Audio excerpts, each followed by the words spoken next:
दोस्तों एक ऐसा शो जिसे 6 बिलियन व्यूज लाने के बाद में भी वर्ल्ड वाइड ब्लॉक कर दिया गया क्योंकि इनको भूख नहीं लगी थी। अब देखो यार, पूरा माजरा ऐसा था, इमाल्डा मार्कोस ने इनको बुलाया था, जिनमें इन मैम ने इन सभी को इनविटेशन दिया था, लेकिन इन्होंने बहुत ही विनम्रता से इस चीज को मना कर दिया और फिर इन लेडी ने अपने दिल पर ले लिया और कर दिया अपने देश से बैन। अब दोस्तों इमाल्डा से कोई गया गुजरा है, उसका देश का नाम है चाइना, जो कि हर एक सेलिब्रिटी को अपने देश का दुश्मन समझता है। तभी तो उन्होंने जस्टिन बीबर जैसे सिंगर को बैन कर दिया था। तो जहाँ पर ही इंटरनेशनल सेलिब्रिटी बैन है, तो वहीं आप इंडियन सेलिब्रिटी की बात करें तो पाकिस्तान में नलका उखाड़ने वाले सनी देओल और अपने भाईजान सलमान खान, इसके अलावा अपने संजू भैया, ये सब बैन है। नंबर 1 कैटी पेरी, अपने स्टाइलिश लुक्स और कार्टून फिगर से ये मोहतरमा सभी के दिलों पर राज करती है। मशहूर कैटी पेरी को क्या पता था उसकी यही स्टाइल उसी के लिए भारी पड़ जाएगी। ईयर 2017 में टाइपर एरेना में उन्होंने परफॉर्म किया था, तब उन्होंने ताइवानीज कैप और फ्लावर्स की एक ड्रेस पहनी थी। लेकिन एक बड़ी बात तो नहीं है, लेकिन चाइना वालों ने इसको भी अपने दिल पर ले लिया था।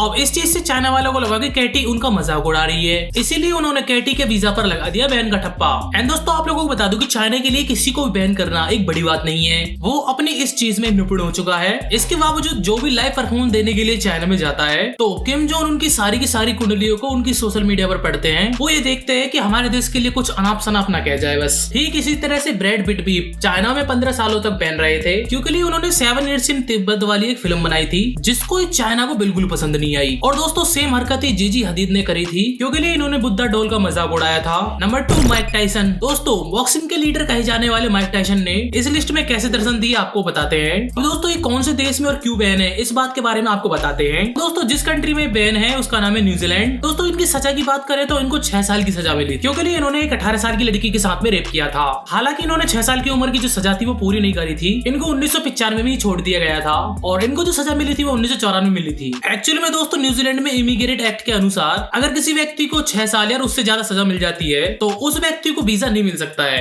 ये वहाँ पर डे मोटिवेशनल स्पीच देने जा रहे थे, तो जब इनका जो वीजा था वो कैंसिल हो गया था। वहाँ के लोगों को ये कहना था कि जो माइक टाइसन अपना समय जेल में बिता चुके हैं, उन्हें इस तरह से बच्चों को स्पीच देना ठीक नहीं लगता है। नंबर 3 केसा। दोस्तों आप लोगों ने एक कहावत तो सुनी होगी, चाहे दुनिया के लिए आप कितना भी बदल लो, लेकिन लोग आपके नेचर से ही आपको जोड़ते हैं।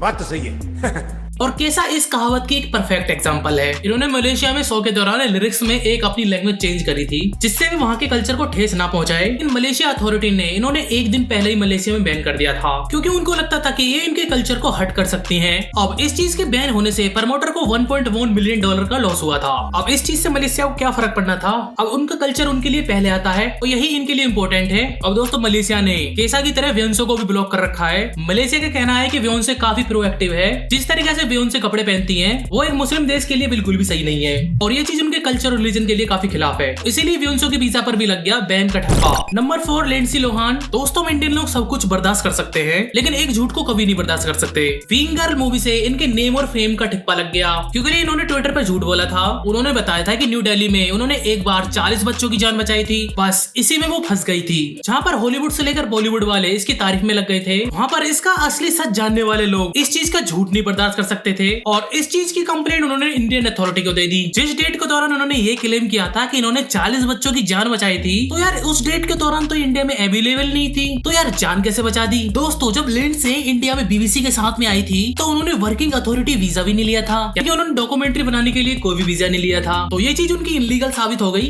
देख रहा है विनोद, अंग्रेजी बोल बोल के कैसे बात को घुमाया जाता है। अब इस चीज से इंडियन अथॉरिटी ने इनके आने पर बैन लगा दिया। Number 5 Justin Bieber. अब बेबी बेबे की माला जपने वाले जस्टिन बीबर चाहे कितनी भी माला जप ले, लेकिन अर्जेंटीना और चाइना इनकी माला नहीं जपेगा। लेकिन यार क्यों, तो चलो अब अर्जेंटीना से शुरू करते हैं। ब्यूनस एयर्स 2013 में हुए कॉन्टेस्ट के दौरान इन्होंने एक फ्लैग को पहले तो इन्होंने पैर से हटाने की कोशिश करी, और जब भी फ्लैग पैर से नहीं हटा तो इसे माइक से हटाने की कोशिश करी थी। अब इससे पहले इस चीज को देखकर अब गुस्से से लाल हो जाओ। अब इस चीज के बारे में जब जस्टिन से पूछा गया तो उन्होंने कहा ये चीज उनको टी शर्ट लगी थी। अब भाई जिस देश में आप लोग जा रहे हो और उस देश के फ्लैग तक का नहीं पता, तो यार इतने बड़े सिंगर होने का फायदा क्या है। अब इस चीज की उन्होंने ट्विटर पर माफी भी मांगी थी। अब अर्जेंटीना के रूल के अनुसार जो फ्लैग का मजाक उड़ाता है व्यक्ति को 4 साल तक की सजा होनी थी। अब जस्टिन को सजा मिलेगी नहीं मिलेगी, इस चीज के बारे में 2013 से उस कोर्ट में चर्चा चालू है, लेकिन वहाँ पर जभी से ही जस्टिन बीबर को बैन कर दिया गया था। इसके अलावा 2016 में डेंगुआ पेंसुआ एक मीडिया अधिकारी ने अपने बॉडीगार्ड को भेजकर कर जस्टिन बीबर की पिटाई करवा दी थी। अब दोस्तों बात रही चाइना में बैन होने की, तो चाइना वालों ने कॉम्प्लीमेंट्री की चाशनी में डुबा के मारा था। चाइना का कहना था कि जस्टिन बीबर बेशक एक सिंगर है, लेकिन वह एक बैड हैबिट वाले लड़के को अपनी कंट्री में अलाउड नहीं करते हैं। नंबर 6 नेल्सन मंडेला इंडिया के लिए गांधी के मित्र थे, साउथ अफ्रीका के लिए मसीहा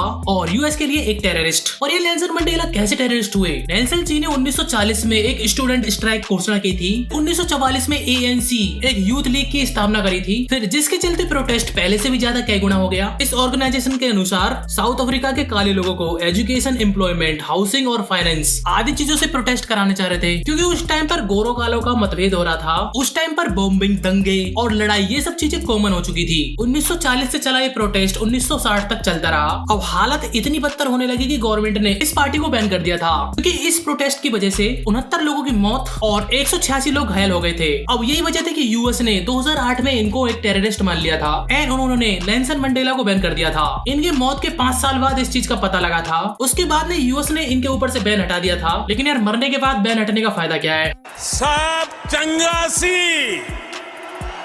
अब दोस्तों यहाँ तक हुई इंटरनेशनल सेलिब्रिटीज की बात, तो अब बात करते हैं इंडियन सेलिब्रिटीज की। पहले दोस्तों संजय दत्त की बात करते हैं। जब वे यूएस एयरपोर्ट पर अपना वीजा रिन्यूअल करवाने गए थे, तब उनको रिजेक्ट कर दिया गया। और ये इंसिडेंट पहली बार नहीं दूसरी बार हुआ था, क्योंकि यूएस का कहना था कि 1997 में हुए सीरियल ब्लास्ट और इनपोजिशन हत्याकांड में संजय दत्त मौजूद थे। अब बात क्या सच है ये चीज तो हमें पता नहीं, लेकिन जब तक इन चीजों से संजय दत्त का नाम नहीं हटेगा, जब तक उनका वीजा रिन्यूअल होने का कोई चांस नहीं है। और ऐसे ही सब कुछ सलमान खान के साथ हुआ था। 2015 में ब्रिटेन का सफर तय नहीं कर पाए थे और उसकी वजह थी हिट एंड रन का इनके ऊपर चलने वाला केस। इसी वजह से यूके ने इनके ऊपर बैन लगा दिया था। अब भाई बात करते हैं सन्नी देओल की। एक्चुअली में गदर फिल्म में हुई एक हरकत के दौरान पाकिस्तान इनसे हेट करने लगा था। सन्नी देओल ने बताया कि ये फिल्म की लाइंस के अनुसार इन्होंने काम किया है, इसकी वजह से पाकिस्तान ने इतनी जो नाराजगी थी इनके ऊपर नहीं जताई थी। तो दोस्तों ये थे सेलिब्रिटीज जो बाहर विदेश में बैन हो गए थे। तो वीडियो कैसी लगी हमें कमेंट बॉक्स में जरूर बताएं। सऊदी अरब के बारे में जानने के लिए राइट हैंड पर क्लिक करें, और यदि आपको ये जानना है कि फैक्ट्री में ब्लेड कैसे बनता है तो लेफ्ट हैंड पर क्लिक करें। तो चलो मिलते हैं किसी और वीडियो में, जब तक के लिए बाय।